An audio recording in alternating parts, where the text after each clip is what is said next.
then why would God then establish a covenant with Noah?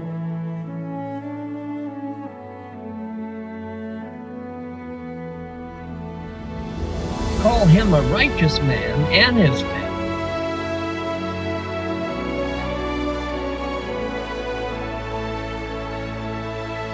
and preserve them alive.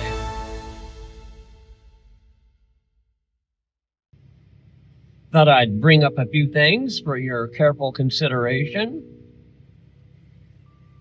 As you all know by now, that I was a Jehovah's Witness for many years, my entire life. And I have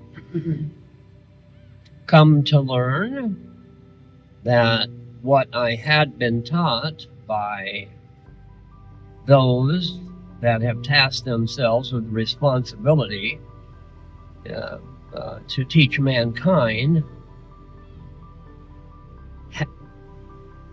is not correct.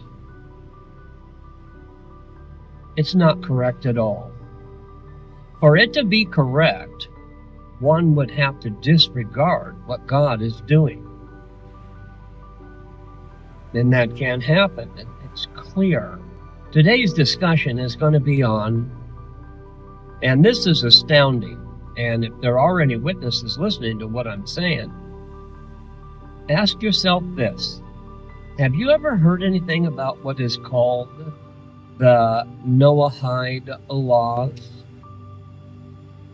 Now, I'm certain that all of you are quite aware about the rainbow that God established. But as a Jehovah's Witness, the focus was that rainbow was a sign that God would no longer flood the earth. And that's it. That God made a covenant with mankind, and this is Jehovah's Witness knowledge. After 60 years, I didn't hear anything to the contrary. It was basically a covenant to say that he was never going to flood the earth again. He wouldn't do that. It's a covenant. And that he made with Noah and mankind. But that's all I ever took away. Now, I might not be the brightest stick in the bunch, but it would seem that after all those years, well over 60 years of being a Jehovah's Witness, why did I never hear of a thing called the Noahide laws? I mean, this is a fundamental thing to the Bible. It's right at the very start. In fact, I asked my wife the other day, I said, do you know how many covenants there are in the Bible? She didn't know. She knew about the covenant that God made with Israel. But did you know there's another covenant in the Bible? And what that covenant is? Well, go back to the rainbow. That was a covenant that God made. But there's more to that covenant than just, I'm not going to flood the earth. God made a covenant with mankind. And in that covenant, there are instructions on how mankind is to live his life. And that can be found in Genesis 9, 8, and 9. Now, I suspect that the reason why Jehovah's Witnesses have never elaborated on that covenant that God made with mankind, because if they were, it would begin to deviate with their current understanding of Jesus. In the Jehovah's Witness philosophy, the idea, or theology, the idea is that mankind is a sinner and he's in a state of sin. And this is the same, holds true for all of Christianity. All of Christianity speaks the same thing, that mankind is a sinner and there's no hope for him without the blood of Jesus Christ. That's what I was always taught. But that then begs the question, where's God going with the covenant that he made with Noah and his descendants? So there's a clear description, glaring description of what that is, what that covenant is in the Bible, in Genesis 9, 8, and 9. And then it goes on to further explain the different elements of that covenant. And of what's called the Noahide law. Something that in Sodom and Gomorrah they were not following. But once again, Noah proved to be a righteous man, him and his family. So we have problems because the idea in the theology of Jehovah's Witnesses is that no one can be declared righteous. That's Paul.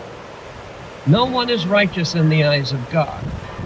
Yet all over the Hebrew Bible, there are multiple individuals, and in this case we're talking about Noah. He was declared righteous before God. So if this construct that everybody's born a sinner is true, then how is it that Noah was not called a sinner, an evil? How is it that a just God would destroy Sodom and Gomorrah, hold them accountable, judge them for wrongdoing, if he created us in such a state that we were just sinners, on the back of that many who are declared righteous before the eyes of God? So something's wrong. We have trouble everywhere here.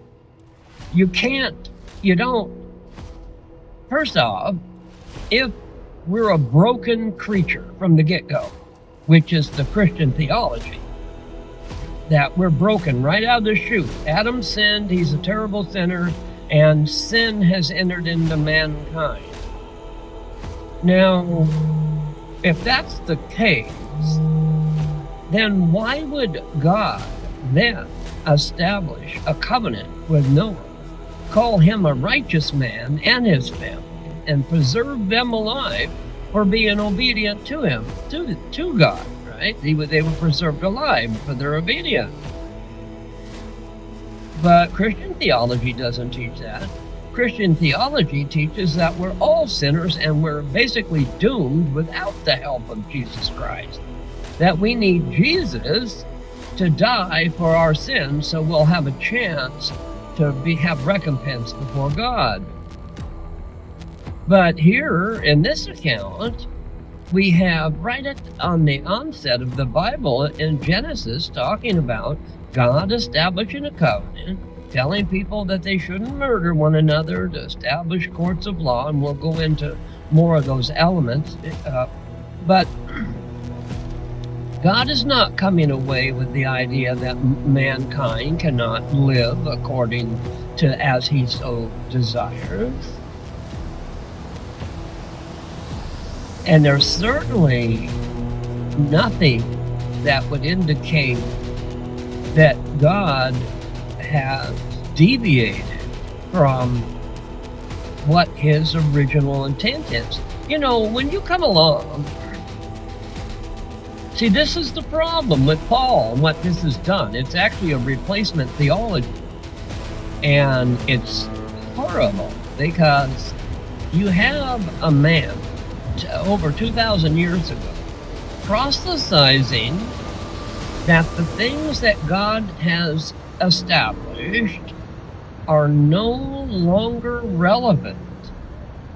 But, I mean, do you realize how bad that makes God look?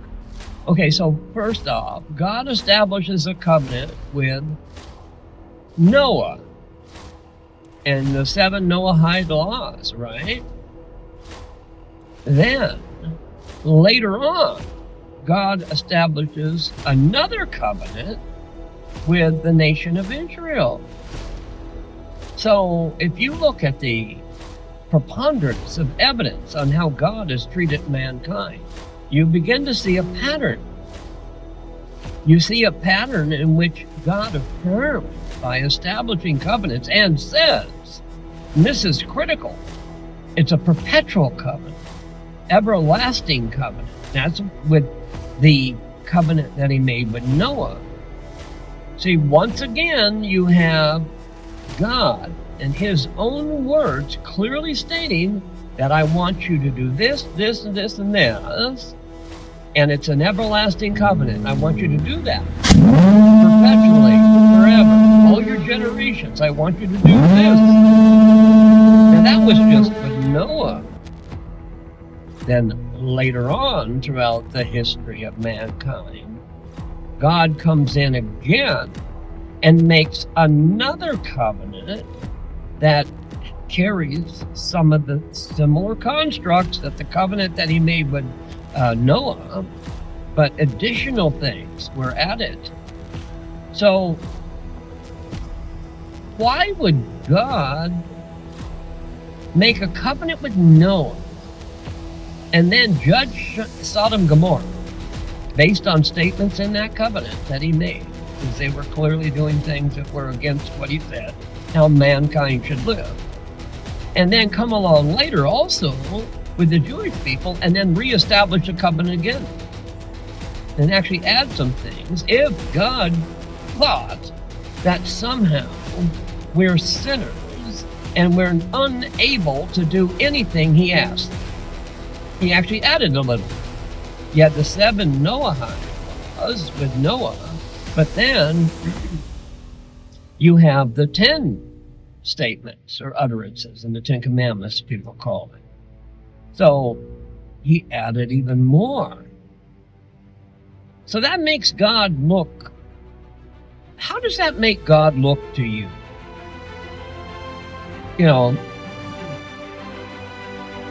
Adam and Eve eat the apple. And the world, as it grew, began to struggle. And then, of course, there were things going on at that time that complicated matters. But then God says, okay, well, this isn't working out.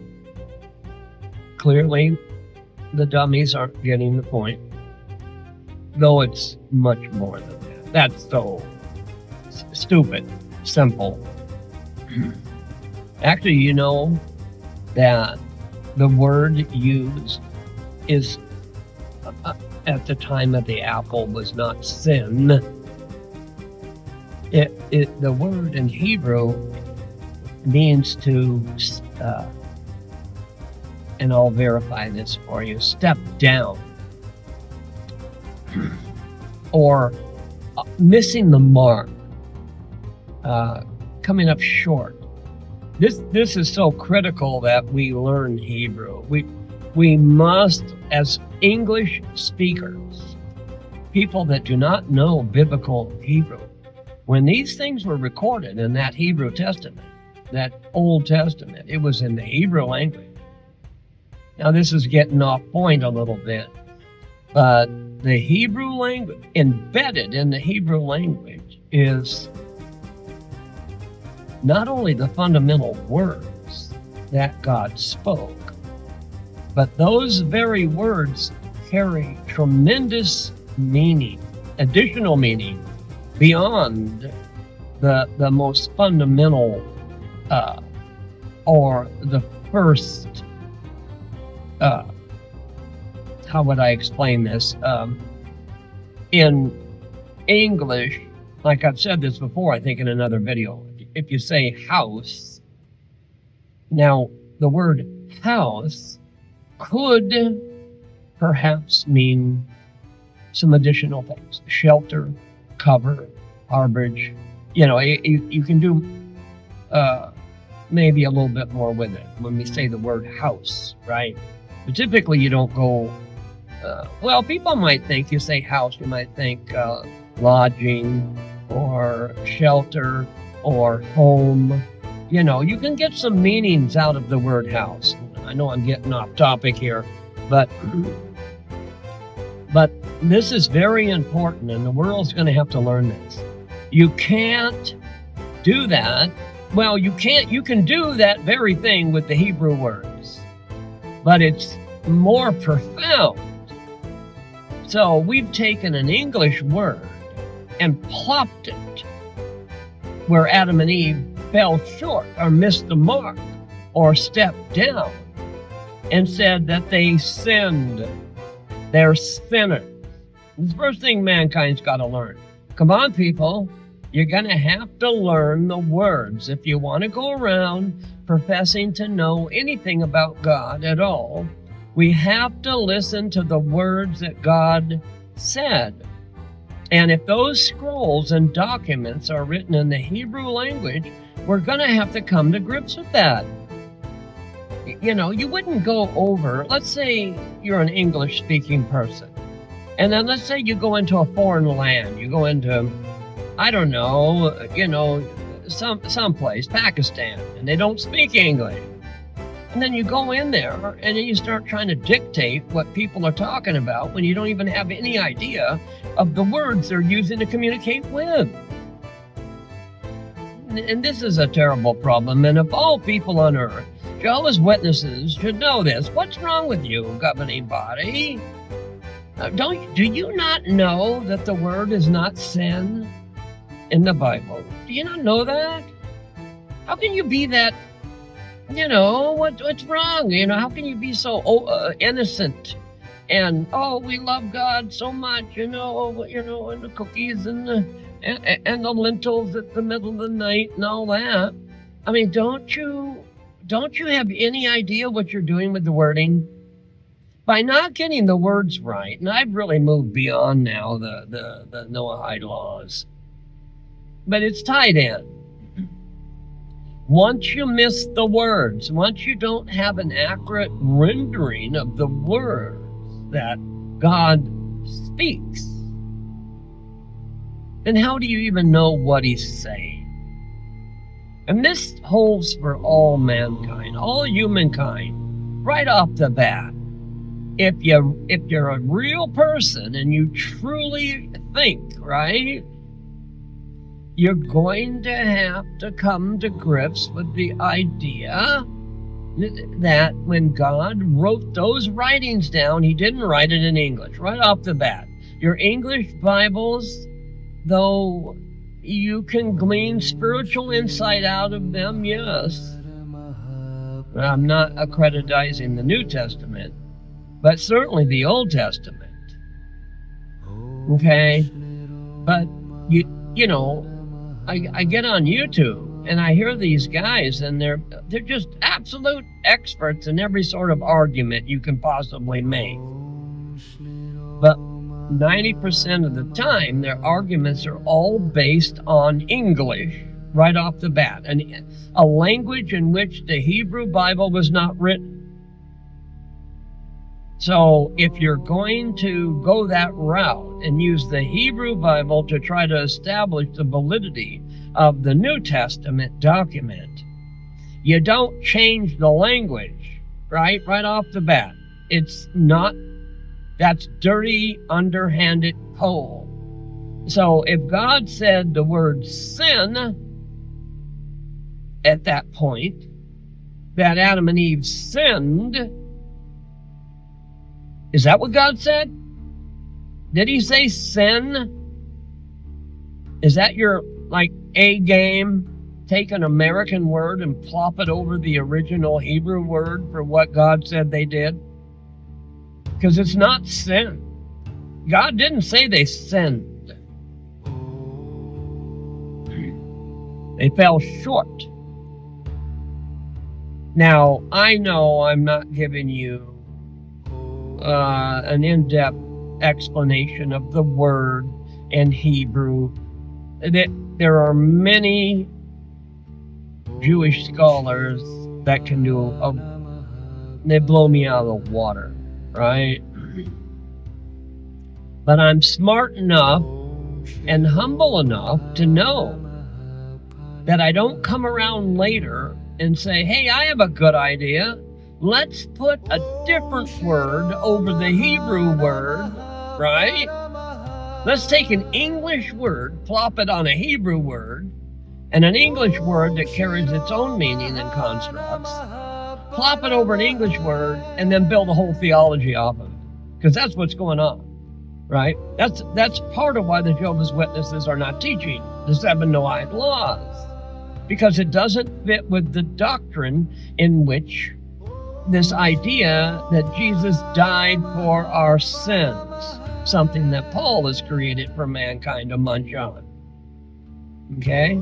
This is what mankind is going to have to overcome. Now, how do we overcome anything, right? You know, I'm not criticizing everybody. I'm trying to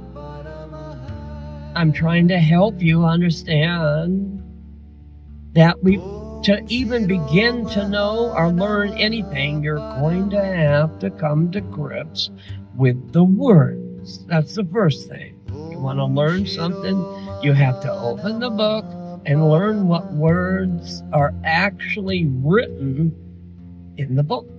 And an English Bible is full of English words in which an English translator has faced a terrible dilemma. Because it's nearly impossible in every respect to give an English rendition of Hebrew words without something falling off or being lost. You know, and this has caused a great deal of confusion. Now, since I was a Jehovah's Witness, another thing I've noticed is that Jehovah's Witnesses never taught me anything about Hebrew. Not one word. Not one word. Seems like a people that live and breathe God stuff, dedicate their whole lives to God. You know, and I had friends like this, right? I had a friend who talked to me. Oh no! That he wanted to go spread the message of Jehovah's Witnesses in another land, Japan, and so, you know. So what does he do? He learns Japanese. You know, and that's fine. There's nothing wrong with learning Japanese. But wouldn't it have been better to learn some Hebrew, biblical Hebrew, so you could understand the Bible better? So what he basically has done is he's just learned another language to propagate on top of Arab, because he was like me. He grew up in this group, this organization of people that profess to love God, and they love God in their own way. But they've been sucked into it too. You know, they've made an honest, diligent effort to try to understand what God says. But why then do I not know anything about the Noahide laws? Why do I not know that the word is not sin after 60 years? So I don't know what kind of diligent effort that is. You know, is that a diligent effort to not even understand the words? Do we just jump to, we found a Bible from 1813, and boy, that's wonderful. But that's just another English or German or whatever rendition it was, rendering. It still doesn't go, it meets that same barrier, that same wall, rather than really look at the Hebrew meaning, right, for the words. We just accept that Bible as true. This is a real problem, people. We're going to have to move past this. If you really love God, you think you would actually want to know the language that God uses, right? Because that's the language he uses to speak. Your English Bible is not God's language. Not at all. All the prophets, all of the Hebrew writings were all in Hebrew, biblical Hebrew. And so this is a problem. This is a massive confusion. And I'm sorry if I'm not doing a very good job. I'm not really at that point, am I?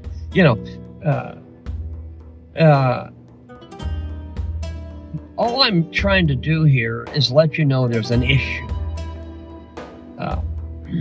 It's already hard enough being physically ill, but I think that most people out there that can think, which most of you can, right off the bat, you're going to have to learn that English is not, like I've said now multiple times, English is not the words that are written in the Hebrew Bible. And so much of everything that's been built has come from the Hebrew Bible, and then secondary, this New Testament document that we're going to have to look at it. We're going to have to look at the validity of it. We've got to stop this just blindly accepting. We're treating, no one should treat, even the Hebrew Bible, nobody should treat any of it as, if you go into a bookstore, right, and you read a book off the shelf, and then you say, boy, that's a great book, and you decide to live your life but according to what's in that book that you got at the Barnes and Noble or something. Wouldn't you want to know who the author is before you say, I'm going to stay with that guy. He's really knows what he's talking about, right?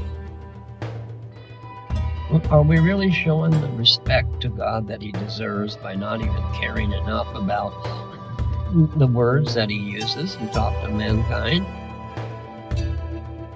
And this is the crux of everything. It really is.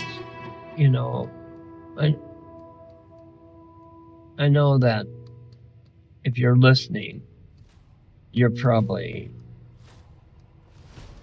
something going on if you're listening to what I have to say. And I'm really, right now, and I'll let you know when I'm not, most of these videos are geared directly towards this earthly Jehovah's Witness organization because they're good people, until you try to talk to them about something they disagree on, and then it just gets to be a nightmare. They've created a nightmare for themselves. The nightmare being that they said, they say, Jehovah will fix it, right? But then, here's the kicker. They basically created a God, a name for God. And this is where they end up causing great damage to everyone. Because what it does is they caveat that everybody should go to Jehovah as God to get your information from Jehovah's, right? But it's inserting an intermediary, right? So, in other words, if they say, you should go directly to the Tetragrammaton, that name for God, then all this additional information would open up. But when you say you go to Jehovah for your information, who speaks for him? What? Well, they do. And so what it does is it locks you in to only using the information that they say. So they've inserted themselves in there, right? They put themselves in as a mediator for God's word. Okay, all English, never teach anybody Hebrew, which, why would you not want to do that? Any sort of loving shit, if you want to help those people, you need to teach them Hebrew. You need to open this thing up for them and stop controlling them. I was never taught how you come. Just because you take your information and you post it on a website, which is good, it's honest, that's good that you do that. The problem is that out of the 9 million people, the majority of them don't question what you say. They don't go to the website, and then they don't go to the website and then research for themselves. Some do, some will, yes, but from what I'm seeing, they pretty much follow your direction, right? They follow your direction on what's what. And they're looking to you to help them. But what I'm seeing, the conduct that I'm seeing from the governing body is not, I never had a meeting about the 7 Noahide laws. I never heard a meeting about the Hebrew language and how profound it is, and it's a language that God speaks in. I've never heard these things. I had to find them out all on my own. So, I want you to know, governing body, that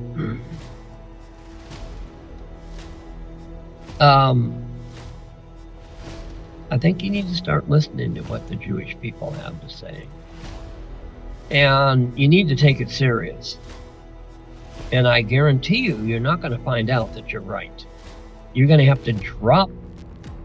You're going to have to tear that book in half. And it's not going to prove out. No. You're going to have to stop buying. You're going to have to stop falling for what you've fallen for. And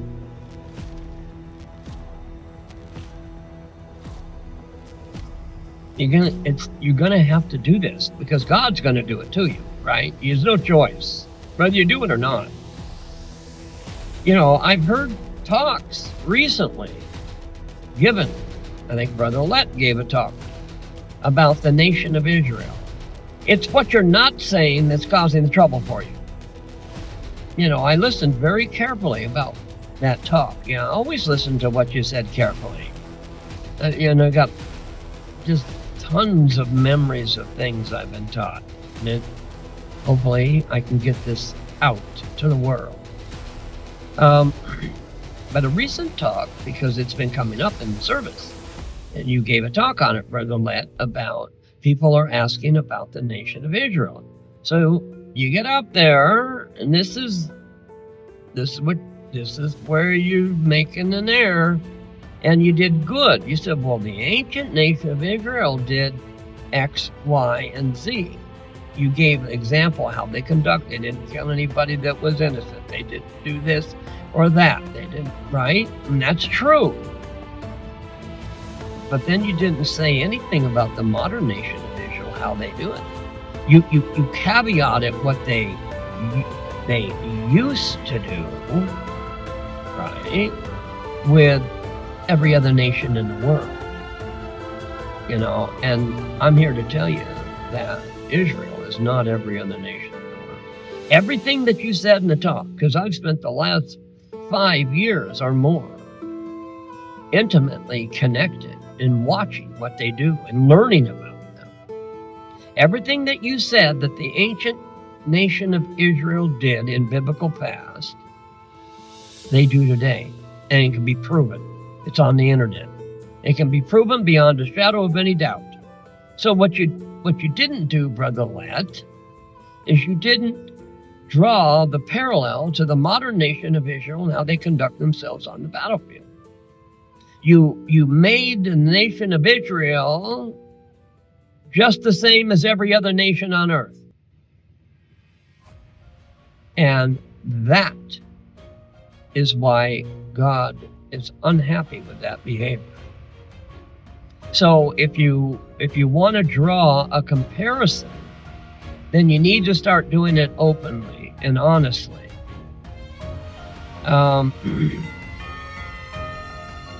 Now, I know that Jehovah's Witnesses don't want to get involved.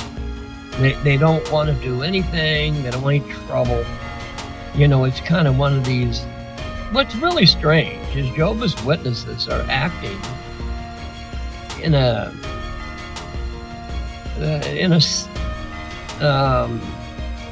similar fashion, where prior to this October 7th attack on the Jewish people, the Jewish people, the nation of Israel, kind of had just hunkered down, locked the door.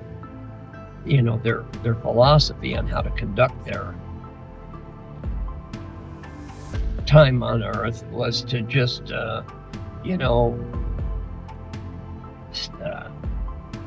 let's just weather the storm. And what's interesting, what I find interesting, is that Essentially, that's what you're doing. You're doing something similar. You're keeping what you call the brothers and sisters neutral, so they don't get involved in political issues. Understandable. And just to weather the storm, and it'll fall on someone else, right? God will fix it. But what did God say how mankind was to live? God said, go out there and make the earth a better place. Cultivate it. Bring courts of justice, laws, prove it. He didn't say, I want you to hide, go into a little clique of people and we'll all just hunker down, let the world go around and we won't have any trouble. It's a way to survive. But what good are you? Clearly the organization isn't really growing anymore. The heyday is over. The numbers support what I'm saying, And as things become more and more mechanized, people are going to know the truth. So why don't you just adjust? Why be so stubborn? Why do why put your pride and what you feel that this, why not just go into fact? Because the fact is, the nation of Israel, from a military perspective, you know how much effort they go through to clear the battlefield of anybody who don't belong there?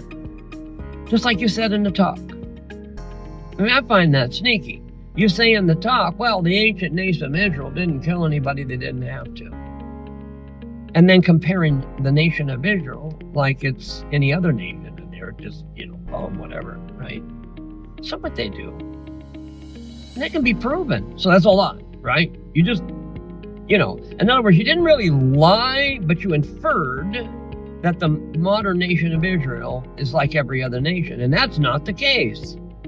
They lose good men to ensure that people that aren't responsible for what's, people that don't belong there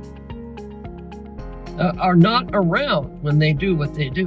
And I know people don't want to hear that. And you don't want to hear it either.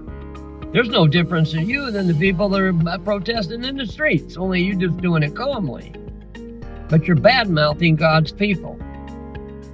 Now, I'm not saying as a political entity, the nation of Israel is perfect, but their conduct is heavily regulated by scriptural thought. Essentially, I knew nothing about Israel. Most people don't know anything about Israel. There are either a couple positions. Either they hate them because who they are, the Jews, which God said, if you hate my people, I'll curse you. That's what God said. You're cursed. If you bless them, I'll bless you. Right there. Or do you not believe that? That should be enough for thinking men running a group.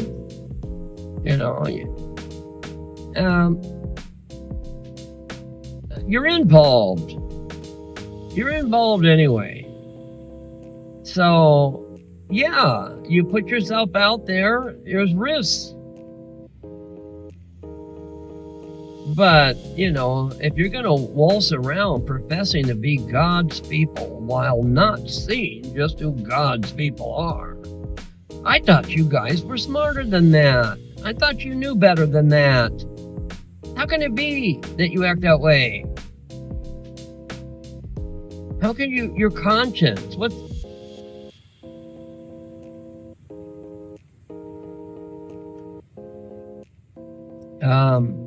now that don't mean that I don't love you. But why don't you come worship the God of Israel, the God of Israel, the God you profess to represent, and represent him right. Not some sort of watered down, diluted version by some guy walking on the road. Let's get this right. Come on. If you only knew the profound effect that you could have as this organization, people are going to run off and leave you. They will. They're going to learn. And so if you don't make the changes you rely on your laurels, well, this has worked forever. No, God's got plans, and they're unfolding. And so you said, well, Jehovah changed it. All right, well, change it. It's time to change it. It's time to come up. You've already got them all prepped for the new knowledge, new name, new information. It's time. It's time to do that. I'm going to tell you something, a story. And this is very common. And I've heard, like I said, I've heard this many times. And this is something you could find out for yourself. All those stories where you say, hey, we can see God's activity. Many times there are stories that can be found about individuals that have fallen ill, and Jewish individuals, and the friends of the people of that person in the synagogue, your version of King Ho, have gone into very specific prayers for that individual. And you ought to hear the number of incredible stories where people were in grave threat of dying. And they ended up, everybody got together and prayed specifically for that person. Certain prayers, Jewish prayers, with Jewish understanding. And those people make remarkable recoveries. It happens time and time again. Sometimes it takes several times of doing that. When they improve, then they slip. They fall back. Then they have to pray again, harder. And they improve and get better. I mean, if you had any idea, it's incredible, man. Just incredible. Now, and this is something you could find out for yourself. If you can pull yourself out of the box for 5 minutes, and you don't need me to prove this to you, but you take some situation which there's an elderly brother or somebody the whole congregation loves. You refashion your prayers to mimic the type of prayer that is used in these examples that happen in the shuls with people in those shuls that make remarkable recoveries. Then conduct an experiment. Can you even do that? Or would you rather see your own die instead? You realize the power you have if you took that 9 million people and you began to focus them in focused prayers for certain types of activity? Because God's not partial, right? He'll answer your prayers. You do it right. You could prove it for yourself. Your own brothers and sisters are dying because perhaps either you don't know or you're too stubborn to do what I just said. And what's interesting about it, I see it all the time. I see God's activity all the time. It's incredible. So, what do you got to lose? Some pride? I get it. The Gentile times have ended, Organization is born. This, that, and the other thing. But what is it? What is Jehovah's organization? What is that? What are you? Are you God's people? It's time. You need to open it up. It's time. It's time. Stop this falsehood and start teaching the truth, just who God's people is. And you can help usher in the true Messiah. In fact, if you did this, you could flip the whole system. If you had any idea, you probably don't even know what I'm talking about. It'll be hard enough for this video to even get to you. You need to start listening to what the Jewish people have to say and stop this stubbornness. Because as for me, I'm going to do what I can. And God willing, this will grow. And hopefully it touches everybody on earth. Hopefully they'll learn. You're close, but you're way off. Now you made me. You inculcated into me the need and the desire to speak truth. And out of respect for that, I'm talking to you. And I'm telling you that you're good people, you love God, but want to get it right. Let's get it right. It's time. You said whenever Jehovah decides, right? It's time. You need to get it right. It's time. And you need the help of the Jewish people to do it. So hopefully they'll help you. I don't know what, they're not necessarily into. Well, I shouldn't say that. Remember when the Bible spoke those words, you'll be priests unto the nations. He wasn't speaking to jw.org, right? He was speaking to the Jewish people. So they're beginning to speak now.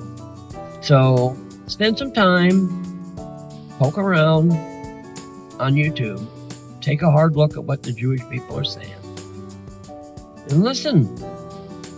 Now, like I said in another video, there's a lot of moving parts to the Jewish people. They're complex, and they're undergoing quite a bit. And so I want to make it known that I'm not just endorsing to be Jewish, what they have to say. So if you really want to know who to listen to, you should reach out. In my video, and I'll give you some links that you can start learning. Good, reliable links, because I think if a person just got on YouTube, one of the things that you make sense is what you do when you tell people to stay away, right? I mean, I get that. I'm doing the same thing you're doing, right? But only different. There are, instead of just, divorce yourself, put your head under the cover and just let the world go by. I'm not saying that. But it can be deduced who you need to listen to. And you're going to be just amazed. Now, I didn't even talk about what I wanted to talk about, which was the Noahide laws. So, again, my gut feeling tells me you know much more than you're letting out.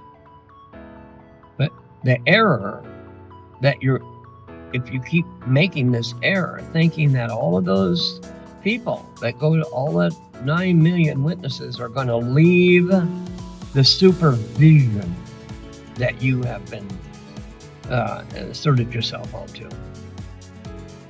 They're not going to leave you if you start telling them about this stuff.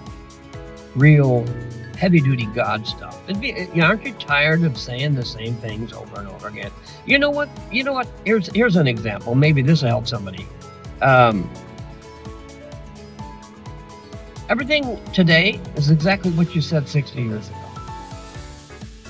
But I've been studying what the Jewish people have been talking about now for some years. Every time I'm always learning. It's all new. I mean, it's incredible stuff. I mean, everybody, the whole society would love this stuff if they could stop hating the Jewish people. It's so unfortunate. It's just really unfortunate. So, anyway, I've really deviated from what I had in mind.